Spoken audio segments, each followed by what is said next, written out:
ॐ अज्ञानतिमिरन्धस्य ज्ञानञ्जनशलाखया चक्षुरुन्मीलितं येन तस्मै श्रीगुरुवे नमः।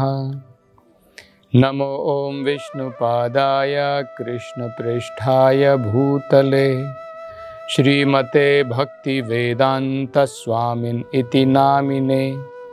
नमस्ते सरस्वते देवे गौरवाणी प्रचारिणे निर्विशेषा शून्यवादी पाश्चात्य देशतारिणे। जय श्री कृष्ण चैतन्य प्रभु नित्यानंद श्री अद्वैत गदाधर श्रीवासदि गौर भक्तवृंद। हरे कृष्णा कृष्ण कृष्णा हरे हरे, हरे राम राम राम हरे हरे। हरे कृष्णा। तो हम भगवान कृष्ण की, तो भगवान बलराम जी उन्होंने उस असुर बलवल का वध किया और उसके पश्चात भगवान ने इन सभी महान ऋषियों से, ब्राह्मणों से आज्ञा लेकर के वे दोबारा अपने तीर्थ यात्रा पर भगवान जो है निकल पड़े। भारतवर्ष के बारे में चैतन्य महाप्रभु स्वयं कहते हैं, भारत भूमि ते जन्म होइलो यार। जिस भी व्यक्ति का जन्म भारत भूमि में हुआ है वो अत्यंत भाग्यशाली है। भारत भूमि में जन्म लेने के लिए स्वर्ग के देवतागण भी तरसते हैं। वो भी चाहते हैं कि भारतवर्ष में आकर के इस भूमि के ऊपर भारतवर्ष में वो जन्म लें। तो चैतन्य महाप्रभु कहते हैं, भारत भूमि ते जन्म होइलो यार, जन्म सार्थक करी। हमें चाहिए कि जो अवसर हमें भगवान ने दिया है, प्रदान किया है भारत भूमि में जन्म लेने का, इस अवसर का सही उपयोग करके अपने जीवन को हमें सार्थक बनाना चाहिए। जीवन सार्थक करी कर परोपकार। और दूसरों के ऊपर उपकार भी हमें करना चाहिए, लोगों की भलाई भी करनी चाहिए, ये आध्यात्मिक ज्ञान दूसरे लोगों को प्रदान करके। तो भारत भूमि में इतने महान तीर्थ स्थान हैं और बलराम जी इन सभी अलग अलग जो भी तीर्थ स्थान है वहाँ पर यात्रा करते हैं। इन अलग अलग तीर्थ स्थानों में पवित्र नदियाँ हैं, भगवान के बड़े बड़े बढ़िया जो है बड़े सुंदर मंदिर हैं जहाँ पर भगवान की विग्रह के हम दर्शन कर सकते हैं। और वहाँ पर संत हैं, महात्मा हैं, दार्शनिक स्थल हैं जहाँ पर भगवान की पवित्र लीलाएं भगवान ने वहाँ पर जो है रचाई है। तो सबसे पहले बलराम जी, आज जिसे हम कोशी नदी कहते हैं, पहले वैदिक सभ्यता के अनुसार उसका नाम था कौशिकी। कौशिकी नदी अत्यंत पवित्र नदी है। वहाँ पर बलराम जी गए। वहाँ से चलते चलते बलराम जी सरयू नदी के किनारे पहुँचे। तो आज भी हम देख सकते हैं सरयू नदी, जहाँ पर अयोध्या भगवान रामचंद्र का धाम है, भगवान की अनेकों रामायण की लीलाएं जहाँ पर घटी हैं। तो सरयू नदी के किनारे भगवान वहाँ से होते होते गए। वहाँ से भगवान धीरे धीरे प्रयागराज की तरफ पहुँच गए। तो आज भी हम देख सकते हैं प्रयाग, जिसे इलाहाबाद भी कहा जाता था, प्रयागराज आज उसका नाम है। अत्यंत पवित्र स्थान है। गंगा, यमुना और सरस्वती, इन तीनों नदियों का वहां पर संगम होता है और भक्त लोग आज भी जाकर के पवित्र स्नान करते हैं। वहां पर अर्ध कुंभ मेला उसका भी आयोजन होता है। तो वो भी अत्यंत पवित्र स्थान है। इस प्रकार से भगवान वहां से सोना नदी जो बिहार में आती है, भगवान वहां पर पहुंचे।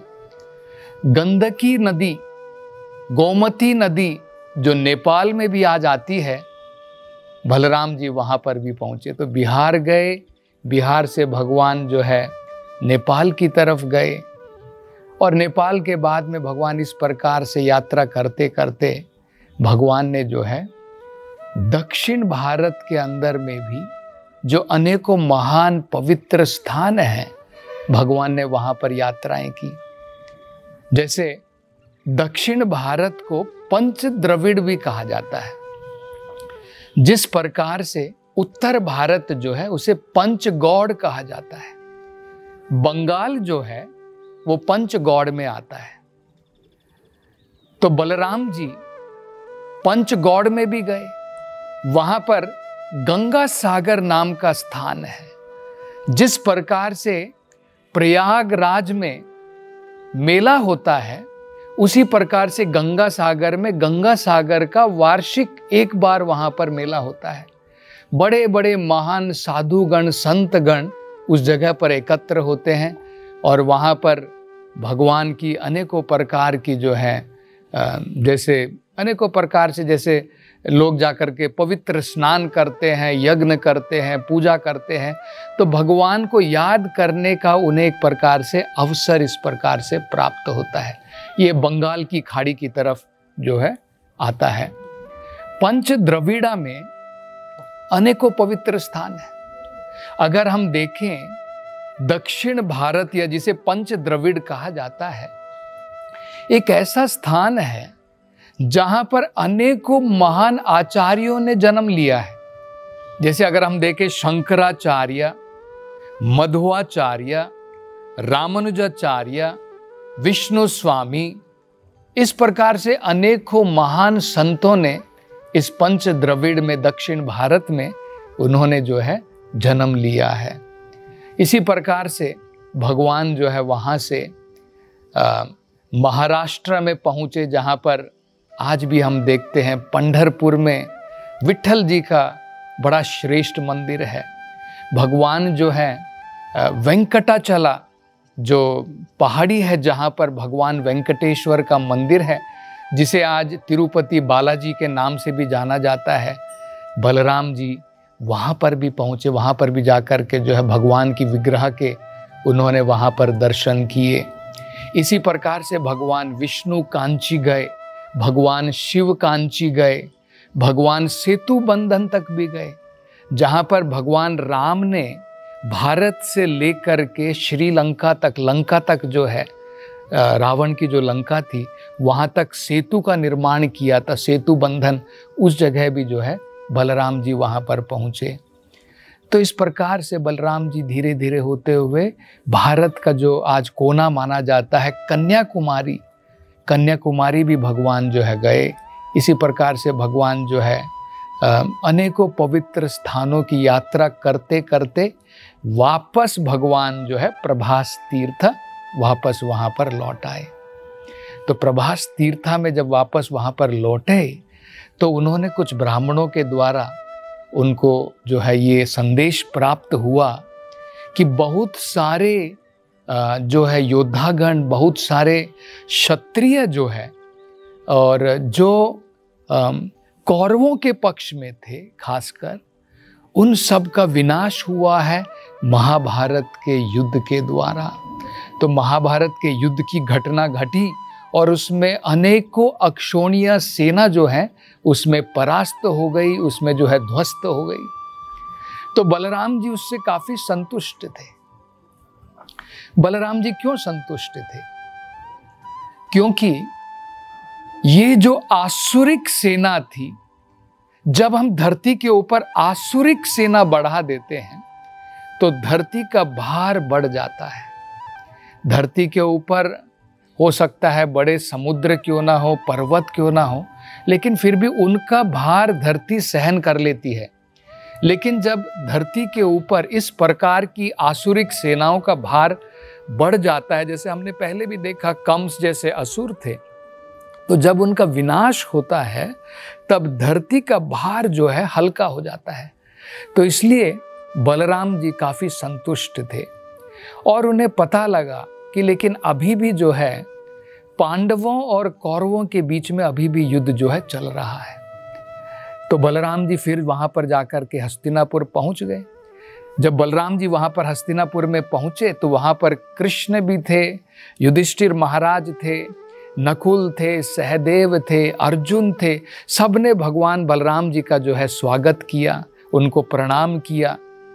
और वहां पर बलराम जी उन्होंने देखा कि बड़ा ही घमासान युद्ध चल रहा है भीमसेन और दुर्योधन के बीच में। तो जब उनके इस प्रकार से युद्ध चल रहा था तो पांचों जो बाकी के जो पांडव थे, युधिष्ठिर महाराज थे, अर्जुन थे, नकुल थे, सहदेव थे, यहाँ तक कि भगवान कृष्ण भी वहाँ पर प्रस्तुत थे, लेकिन किसी ने एक शब्द भी वहाँ पर बोला नहीं। उसका एक कारण था, वो सब जानते थे कि दुर्योधन जो है बलराम जी का शिष्य था। गदा युद्ध उन्होंने बलराम जी से ही सीखी थी। तो ये जानने के कारण उनमें से किसी ने भी जो है अपनी तरफ से एक शब्द भी वहां पर बोला नहीं, वो केवल चुपचाप मात्र वहां पर रहे।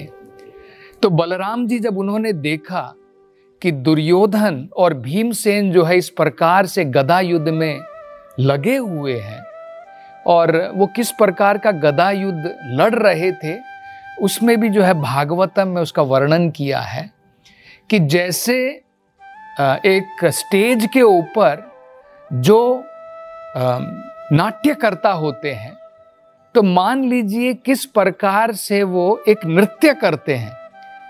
तो गदा युद्ध में दोनों इतने प्रवीण थे कि ऐसा लग रहा था कि मानो वो नृत्य कर रहे हों गदा युद्ध का। लेकिन भागवत में ये भी कहा है कि देखने में लग रहा था कि नृत्य कर रहे हैं, लेकिन असल में दोनों के अंदर में क्रोध भरा हुआ था। वो एक दूसरे से अपने अपने अपमान का जो है बदला लेना चाहते थे। दोनों के अंदर में एक प्रकार से आपस में बड़ा बैर था, बड़ी ही दुश्मनी थी आपस में। तो अलग अलग जो है वो याद कर रहे थे पुराना किस प्रकार से जो है उनकी इस प्रकार से मित्रता इस प्रकार की दुश्मनी में जो है बदल गई थी। तो बलराम जी ने काफी प्रयास किया। बलराम जी ने दोनों को बुलाया। उन्होंने कहा कि देखो, तुम दोनों जो हो इस युद्ध के अंदर में बराबर के प्रतियोगी हो, तो मुझे नहीं लगता कि इसका कोई निष्कर्ष निकलने वाला है। क्योंकि उन्होंने कहा, भीम देखो, तुम शारीरिक तरीके से तुम अधिक बलवान हो, लेकिन गदा युद्ध में दुर्योधन जो है वो ज्यादा प्रवीण है। तो इस प्रकार से दोनों अगर तुम परस्पर युद्ध करोगे तो मुझे लगता नहीं कि कुछ भी निष्कर्ष इसमें निकलने वाला है। तुम बेकार में अपना समय जो है इस प्रकार से बर्बाद कर रहे हो। तो मैं कहता हूं कि ये युद्ध करने की, बेकार का युद्ध करने की जरूरत नहीं है। लेकिन दोनों जो है इस प्रकार से युद्ध कर रहे थे कि उन्होंने बलराम जी के इस प्रकार से जो उन्होंने उनको उपदेश दिए, उन उपदेशों का उन्होंने जो है उनको सुना भी नहीं और फिर भी जो है आपस में युद्ध करते रहे। तो बलराम जी थोड़े असंतुष्ट हो करके उन्होंने निश्चय कर लिया कि ये तो मानने वाले नहीं हैं, मैं वापस द्वारका की तरफ चला जाता हूँ। तो उसके बाद में बलराम जी उन्होंने वहाँ से विदा ली और वो वापस द्वारका की तरफ चले गए। और क्योंकि बलराम जी पहले तीर्थ यात्रा पर गए हुए थे, वहाँ से हस्तिनापुर पहुँचे, हस्तिनापुर से भगवान जो है वापस द्वारका पहुँचे, तो द्वारका वासी जो है भगवान की प्रतीक्षा में थे। तो जब बलराम जी वहाँ पर पहुँचे तो राजा उग्रसेन जो है स्वयं बलराम जी का स्वागत करने के लिए द्वारका वासी भी वहाँ पर पहुँचे। उन्होंने भव्य रूप से बलराम जी का जो है वहाँ पर स्वागत किया और कुछ दिन वहाँ पर रहने के पश्चात दोबारा बलराम जी जो है तीर्थ यात्रा पर निकल पड़े और सबसे पहले वो दोबारा वहाँ पर नैमिषारण्य में पहुँच गए। तो नैमिषारण्य में वहीं पर वो ब्राह्मण गण, महान संत गण थे, उन्होंने बलराम जी का दोबारा वहाँ पर भव्य स्वागत किया। और अब उन्हें जो है ये भी संदेश प्राप्त हुआ कि बलराम जी जो है पूर्ण रूप से अब इस युद्ध से उन्होंने जो है विराम ले लिया है, किसी भी प्रकार के क्षत्रिय के कार्यों से अब उन्होंने विराम ले लिया है। तो वहाँ पर बलराम जी जब आए तो उनके साथ में मिलकर के उन्होंने भी जो है यज्ञ करे। तो भागवत में कहा है बलराम जी को यज्ञ वगैरह करने की कोई जरूरत नहीं है, क्योंकि बलराम और कृष्ण जो आदि पुरुष हैं उनके लिए ही यज्ञ किया जाता है। यज्ञ अर्थात कर्मणो अन्यत्रा। यज्ञ का मतलब होता है भगवान यज्ञेश्वर की पूजा, और वही यज्ञेश्वर कृष्ण और बलराम हैं।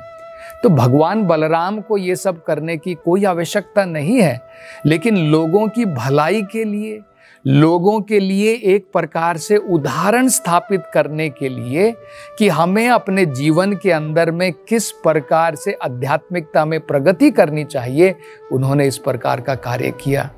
और वहां पर जो भी संतगण मौजूद थे उनको भगवान बलराम जी ने एक उपदेश भी समझाया। वो उपदेश क्या समझाया? पूरी संसार की भलाई के लिए, कि भौतिक संसार के अंदर में जीव जो आत्मा, हम जो इस संसार के अंदर में फंसे हुए हैं, हमारा इस भौतिक संसार से क्या संबंध रहना चाहिए। तो बलराम जी समझाते हुए बताते हैं कि हमें समझना चाहिए ये भौतिक संसार भगवान के ऊपर टिका हुआ है। जिस प्रकार से हमारे गले के अंदर में माला होती है, हम हार पहनते हैं, वो माला धागे के ऊपर टिकी होती है, धागा निकाल दिया तो सारे मणि बिखर जाते हैं।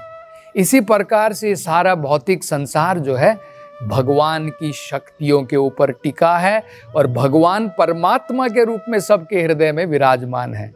इस प्रकार से बलराम जी जो है उन्होंने ये सुंदर उपदेश वहां पर दिए। और आगे भगवान की क्या क्या अन्य लीलाएं घटती हैं, इसकी चर्चा हम अगली कथा में करेंगे। हरे कृष्णा।